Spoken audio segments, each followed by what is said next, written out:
नमस्कार, आदाब, जय भीम, सत श्री अकाल।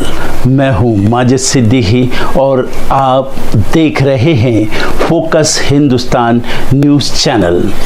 आज की ख़ास खबरें सब्सक्राइब करें, लाइक करें, शेयर करें।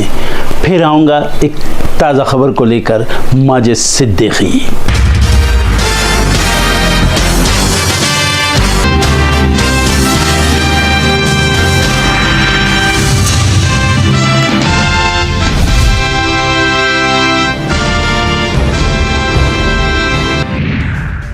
संसद के शीतकालीन सत्र का दूसरा दिन आज 11 बजे शुरू होगी सत्र की कार्यवाही। एसआईआर, वोट चोरी, प्रदूषण, राष्ट्रीय सुरक्षा जैसे मुद्दों पर चर्चा की मांग करेगा विपक्ष।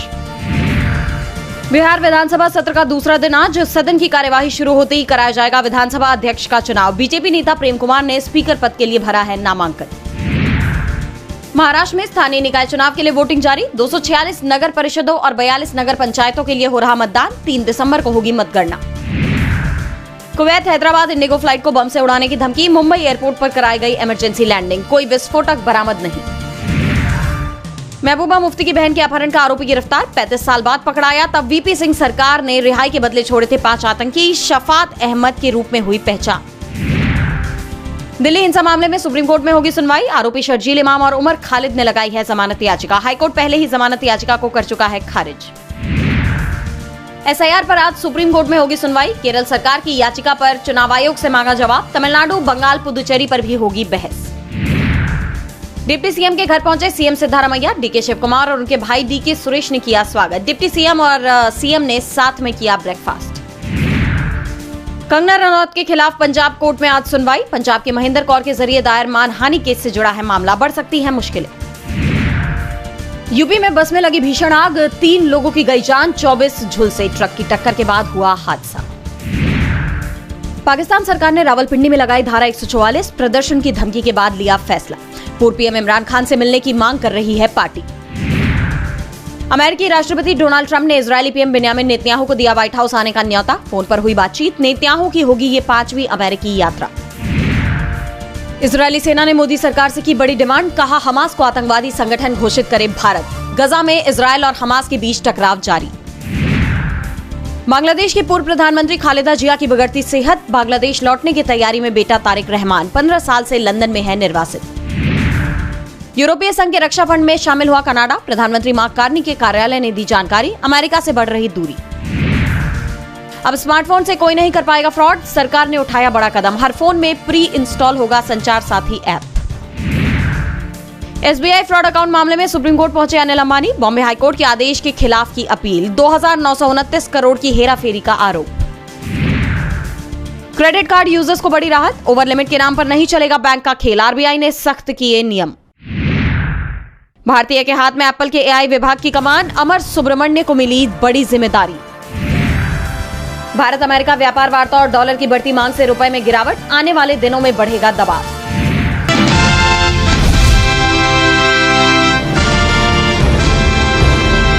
महाराष्ट्र की महायुति सरकार में बवाल मचा हुआ है। दोनों के बीच की दरार अब और गहरी होती हुई नजर आ रही है और अब महाराष्ट्र में स्थानीय निकाय चुनाव से पहले शिंदे गुट की शिवसेना को बड़ा झटका लगा है, जिसके पीछे बीजेपी का हाथ माना जा रहा है। दरअसल महाराष्ट्र के सांगोला में एकनाथ शिंदे गुट के प्रमुख नेता और पूर्व विधायक शाहजी बापू पाटिल के कार्यालय पर लोकल क्राइम ब्रांच और चुनाव आयोग का अचानक छापा पड़ गया। और इतना ही नहीं, सांगोला में विधायक बाबा साहेब देशमुख के प्रचार कार्यालय का चुनाव अधिकारियों ने निरीक्षण भी किया। शाहजी बापू पाटिल ने इस घटना के पीछे बीजेपी का हाथ बताया है। उन्होंने आरोप लगाया कि बीजेपी ने ये कार्रवाई इसलिए की है क्योंकि सांगोला नगर परिषद चुनाव में उसे अपनी हार दिखाई दे रही है और उसके पैरों तले रेत खिसक गई है। शिंदे के नेता के खिलाफ ये कार्रवाई उस वक्त हुई है जब हाल ही में शिवसेना के विधायक नीलेश राणे पर ये आरोप लगाए गए कि उन्होंने जबरन बीजेपी समर्थित नेता के घर में घुसकर ये दावा किया कि उन्हें स्थानीय निकाय चुनाव में बांटने के लिए नकदी से भरा हुआ बैग मिला। और इस मामले में नीलेश राणे के खिलाफ एफआईआर भी दर्ज हुई, जिस पर एकनाथ शिंदे ने बीजेपी को चेताया था कि अगर उनके नेताओं को तंग किया गया तो उनके गुस्से का सामना करना पड़ेगा। और अब शिंदे के नेता के खिलाफ हुई इस कार्रवाई के बाद बीजेपी पर बदले की कार्रवाई के आरोप भी लगने लगे हैं। हालांकि मुख्यमंत्री देवेंद्र फडणवीस ने इन आरोपों पर सफाई देते हुए कहा कि इसमें सत्ता पक्ष और विपक्ष जैसी कोई बात नहीं है, ये बस चुनाव से पहले की कार्रवाई है जो उनके साथ भी हो रही है।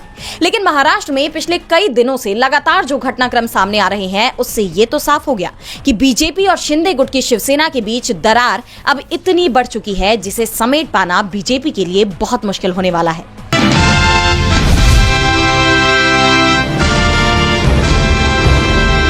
महाराष्ट्र में महायुति में अंदर खाने कलह चल रही है। कई बार शिंदे अपनी नाराजगी खुलकर भी जाहिर कर चुके हैं। इस बीच शिवसेना यूबीटी ने बड़ा दावा कर दिया है जिससे शिंदे की परेशानी बढ़ सकती है। शिवसेना यूबीटी नेता संजय राउत ने दावा किया कि बीजेपी का नेतृत्व महाराष्ट्र के उप मुख्यमंत्री एकनाथ शिंदे के नेतृत्व वाली अपनी सहयोगी शिवसेना को कमजोर करने की कोशिश कर रहा है। संजय राउत ने आरोप लगाया कि अमित शाह शिंदे की शिवसेना को खत्म करने जा रही हैं।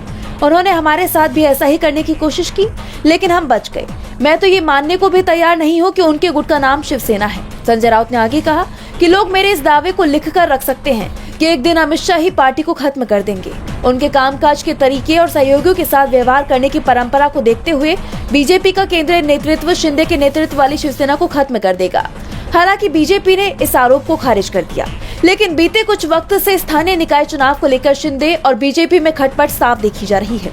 हाल ही में शिंदे के कुछ नेताओं को बीजेपी में शामिल कराया गया, जिसके बाद से शिंदे नाराज दिखाई दे रही हैं। और ऐसे वक्त में संजय राउत का ये बयान महायुति में जारी तनाव को और ज्यादा बढ़ा सकता है। और ये कोई पहली बार नहीं है जब विपक्ष की तरफ से ये बयान आया है। इससे पहले भी कई बार विपक्ष ने बीजेपी पर उसके सहयोगियों को कमजोर और खत्म करने का आरोप लगाया है। विपक्ष का कहना है कि बीजेपी पहले अपने सहयोगियों के साथ चुनाव लड़ती है और जब वो जीत जाती है तो सहयोगियों को किनारे लगा देती है। और ऐसा ही कुछ विधानसभा चुनाव में शिंदे के साथ हुआ। बीजेपी के इस दाव से शिंदे बेहद कमजोर दिखाई दे रही हैं। ऐसे में देखना होगा कि शिंदे अब क्या फैसला करते हैं। सवाल उठ रहे हैं कि क्या वो अपनी पार्टी को एकजुट रख पाने में कामयाब होंगे।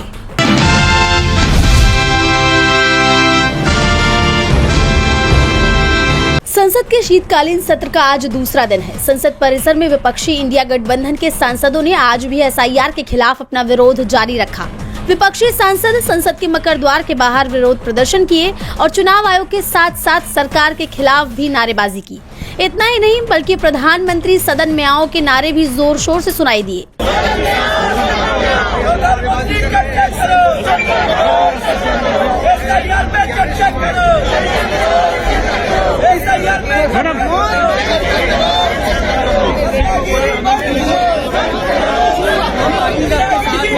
प्रदर्शन में कांग्रेस अध्यक्ष मल्लिकार्जुन खड़गे, सोनिया गांधी, राहुल गांधी, प्रियंका गांधी, गौरव गोगोई समेत तमाम विपक्षी नेता भी शामिल हुए और हाथ में एसआईआर यानी वोट चोरी की तख्तियां लिए हुए दिखाई दिए।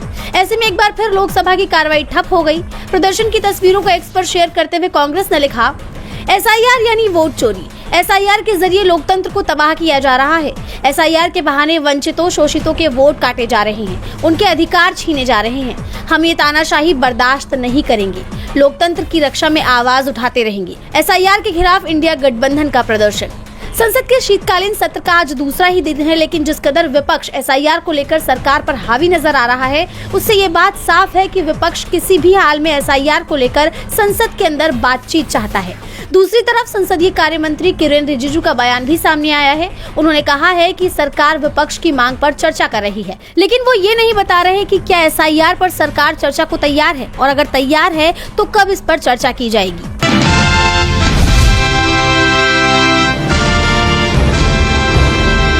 चुनाव आयोग हर तरफ से घिरता ही जा रहा है। विपक्ष पहले ही उसके खिलाफ मोर्चा खोले हुए है और अब बीएलओज ने भी अलग मोर्चा खोल दिया है। कोलकाता में बीएलओ सड़क पर उतर आए हैं। उन्होंने चुनाव आयोग के मुख्य कार्यकारी अधिकारी यानी सीईओ के दफ्तर के सामने जमकर विरोध प्रदर्शन किया। पुलिस ने स्थिति को नियंत्रित करने के लिए बैरिकेड लगाए, लेकिन प्रदर्शनकारी बैरिकेड पर चढ़कर भी विरोध प्रदर्शन करते रहे। उनकी मांग है कि एसआईआर की समय सीमा बढ़ाई जाए। वैसे तो आयोग ने पहले ही डेडलाइन को एक हफ्ते आगे बढ़ा दिया है, लेकिन प्रदर्शन पर उतरे बीएलओ का कहना है कि एसआईआर प्रक्रिया की समय सीमा कम से कम 2 महीने बढ़ाई जाए। इस प्रक्रिया के चलते हमें अमानवीय तनाव झेलना पड़ रहा है। 2 साल का काम इस तरह 2 महीने में खत्म करना मुमकिन नहीं है। जिस तरह 12 राज्यों में एसआईआर प्रक्रिया को जल्दी जल्दी निपटाया जा रहा है, उस पर विपक्ष भी सवाल उठा रहा है। इसके लिए बीएलओज पर अतिरिक्त दबाव बनाया जा रहा है। काम के बोझ तले दबकर कई बीएलओज ने अपनी जान ले ली। कई रिपोर्ट्स में ये बात सामने आ चुकी है, लेकिन ये सिलसिला थमने का नाम नहीं ले रहा। ऐसे में अब बीएलओज भी काम में रियायत देने की मांग के साथ चुनाव आयोग पर दबाव बनाने की कोशिश में जुट गए हैं और अब तक जिन बीएलओज की जान गई है उनके लिए मुआवजे की भी मांग की गई है। प्रदर्शनकारी बीएलओज का कहना है कि जिन लोगों की जान चली गई है उनके परिवारों का क्या होगा, उन्हें मुआवजा मिलना चाहिए। कोलकाता में यह प्रदर्शन ऐसे वक्त में हुआ जब पूर्व नियोजित योजना के तहत बीजेपी नेता चुनाव आयोग के अधिकारियों से मुलाकात करने जा रहे थे, लेकिन जैसे ही शुभेंदु अधिकारी और अग्निमित्रा पॉल चुनाव आयोग के दफ्तर में प्रवेश करने के लिए आगे बढ़े तो आक्रोशित बीएलओज ने उन्हें घेर लिया और जोरदार नारे लगाने लगे। बीजेपी विधायकों ने आरोप लगाया कि ये प्रदर्शनकारी टीएमसी के समर्थक है। इस वाकये से एक बात तो साफ है कि एसआईआर को लेकर चुनाव आयोग और बीजेपी दोनों की ही मुश्किलें